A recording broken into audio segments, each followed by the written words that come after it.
The door was ajar. I could hear laughter from inside, my wife's voice mixed with her sister's. I'd come home early to surprise her, apartment keys in hand, promotion letter in my jacket pocket. 3 years of work had finally paid off. Director. A corner office. A company apartment that meant we could finally save for a house. I pushed the door open quietly, ready to celebrate. Completely useless in bed, my wife was saying. Like, genuinely pathetic. I don't know how I've lasted this long pretending to enjoy it. Her sister laughed. Why do you stay? The money. Obviously. He's stable. Boring but stable. Once I get pregnant, I'll have everything I need. He'll be so thrilled to be a father that he won't even notice I'm sleeping with someone else. I froze in the doorway. My name is Michael. I'm 36. And in that moment, I understood that the man who'd walked through that door wasn't the same man standing in it anymore. My wife appeared in the hallway, still laughing, and stopped dead when she saw me. Her face went white. Michael, But I was already walking past her toward the bedroom, my hand steady even as my world tilted sideways. The promotion letter felt heavy in my pocket. The apartment keys felt like lead. She'd been planning this. Planning to trap me with a child. Planning to use me as a financial anchor while she built a life with someone else. I turned back and looked at her with eyes she didn't recognize. Tell me everything, I said quietly. Starting with who he is. And that's when she understood. I wasn't the man she thought she'd married. I was something far more dangerous. His name was David. A personal trainer at her gym. She'd been seeing him for 8 months, longer than she'd been pretending to love me. She confessed everything in a rush, thinking honesty might save her. It wouldn't. I listened without expression. The affair. The plan to get pregnant. The timeline she'd mapped out. The way she'd been researching child support laws, calculating how much money she could extract from me even after the inevitable divorce. I was a means to an end. A wallet with a heartbeat. That night I didn't sleep. I sat in the guest room and made a list. Not of what I'd lost, but of what I could take from her. Her job. She worked in a family business and her family didn't know about David. Her reputation. Social media was a useful tool for the right information. Her security, the one thing she valued more than anything. By morning I had a plan. I called her parents and asked them to meet me for coffee. They arrived confused, concerned. I showed them everything. The messages between my wife and David, the dating apps on her phone, the screenshots of her telling her sister she'd been faking orgasms for years. Her mother's face crumbled. Why are you showing us this? Her father asked. Because, I said calmly, your daughter is about to try to trap me with a child. And I thought you should know what kind of person she really is before she does the same thing to someone else. I left before they could respond. By afternoon, my wife was calling me frantically. Her parents had frozen her out of the family business. Cut off her access to accounts. Asked her to leave the house until she got her life together. She was panicking. But I was just getting started. David didn't know what was coming either. I hired someone to photograph him with my wife. Not just the affair, that was their business. But the moments where he was texting his actual girlfriend, the woman he'd been dating before my wife decided to add him to her collection of lies. His girlfriend received an anonymous package containing everything. Photos, screenshots, dates, times. The full documentary of his infidelity. She left him within days. I watched my wife fall apart as David ghosted her completely. No explanation. No goodbye. Just silence. He'd gotten what he wanted from her and moved on, exactly the way she'd planned to do to me. The irony was almost poetic. Meanwhile, I'd started another project. My wife worked in social media marketing. Very good at it, actually. Which meant she had access to her clients' accounts. I discovered discrepancies in her expense reports. Nothing illegal, but enough to raise questions. I anonymously reported it to her company's compliance department. An investigation was launched. She came home pale and shaking. They're auditing everything. They think I've been stealing. Have you? I asked. No, but. Then you have nothing to worry about, I said calmly. But we both knew the investigation would destroy her career regardless of the outcome. The accusation alone was enough. Future employers would see the flag. References would be tainted. She'd built her entire identity on being successful, on being admired. I was systematically dismantling both. By week 3 she'd lost her job. Her family had cut her off. David had moved on. And she was sitting in our apartment, the apartment I now owned outright, with nothing but the wreckage of her own choices.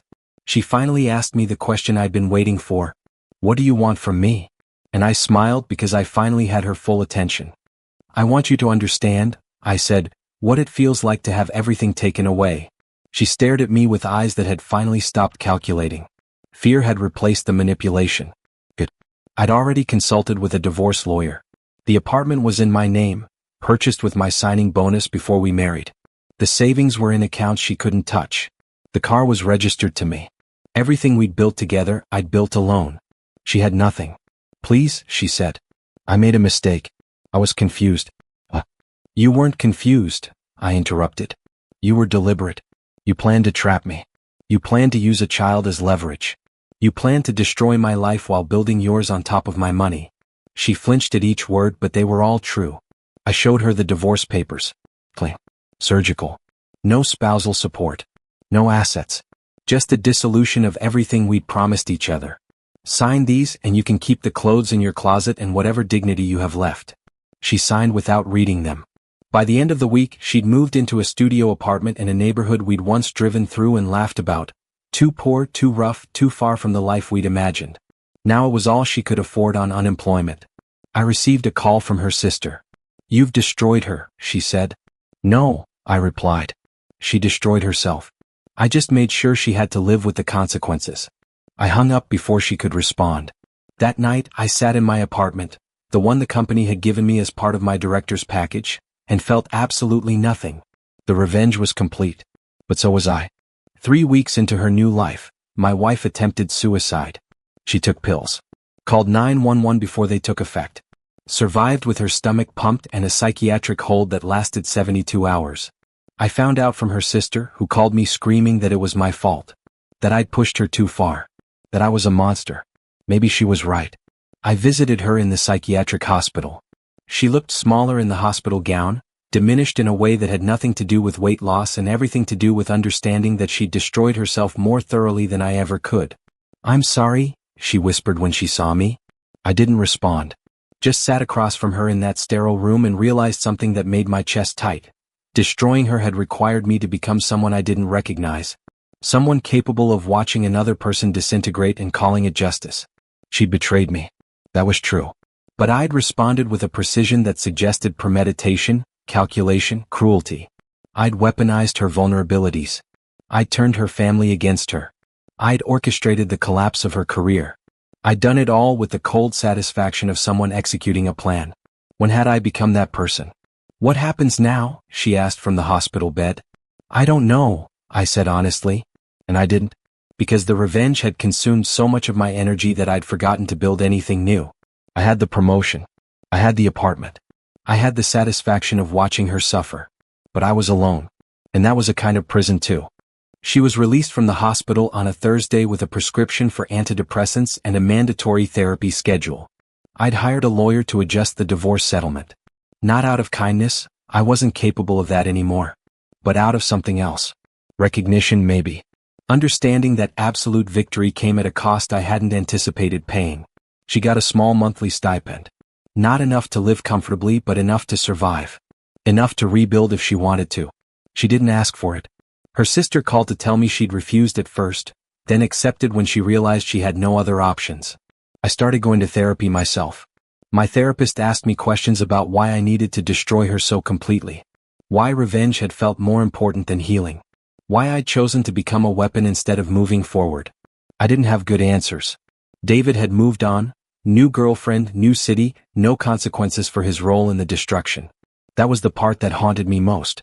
I destroyed my wife while he'd simply walked away. Justice, it turned out, wasn't blind. It was selective. It fell hardest on the people who were already vulnerable. One afternoon, I saw my wife at a coffee shop. She was thinner now, worn. She was working as a barista, a massive fall from her previous position.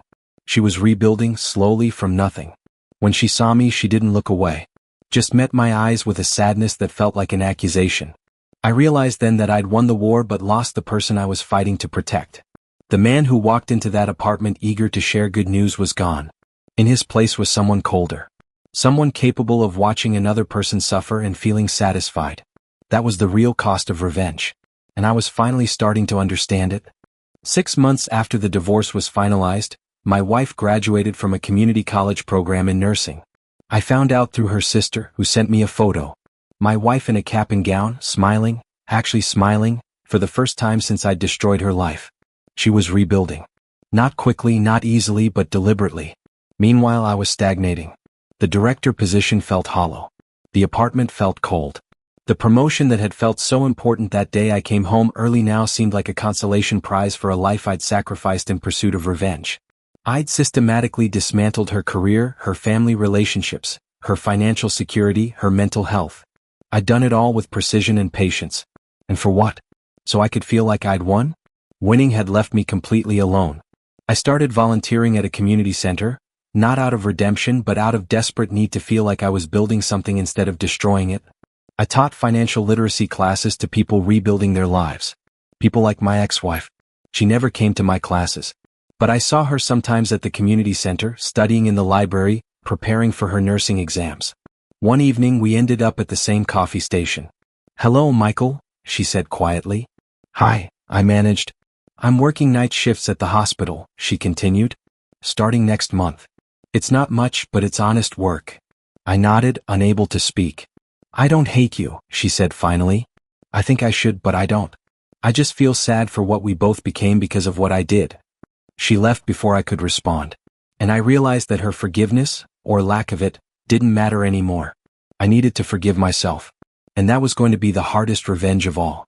A year later, I sat across from my ex-wife in a neutral coffee shop and apologized. Not because she asked for it. Not because it would undo what I'd done. But because I needed to speak the truth out loud. That I'd destroyed her not in a moment of rage, but in a calculated campaign of cruelty. That I'd weaponized her vulnerabilities and called it justice. That I'd become someone I didn't recognize and worse, someone I couldn't respect. "I know," she said simply. "I've known for a while. Does it change anything?" I asked. "No," she said. "But it matters that you understand it." We sat in silence for a long time. She was wearing scrubs under her jacket, coming from a shift at the hospital where she'd rebuilt her life one patient at a time. I was wearing the suit of a director who discovered that success meant nothing without integrity. "I'm not asking for forgiveness," I told her. "I'm just telling you that I see what I did. And I'm trying to be different." She nodded. "That's enough." It wasn't reconciliation. It wasn't redemption.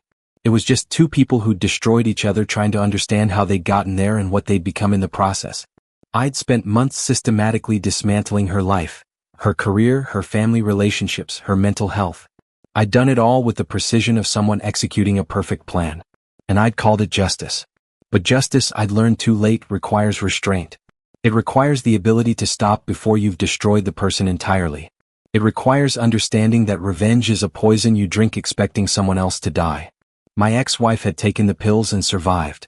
She'd rebuilt. She'd become a nurse, helping people heal instead of hurt. I was still learning how to do the same.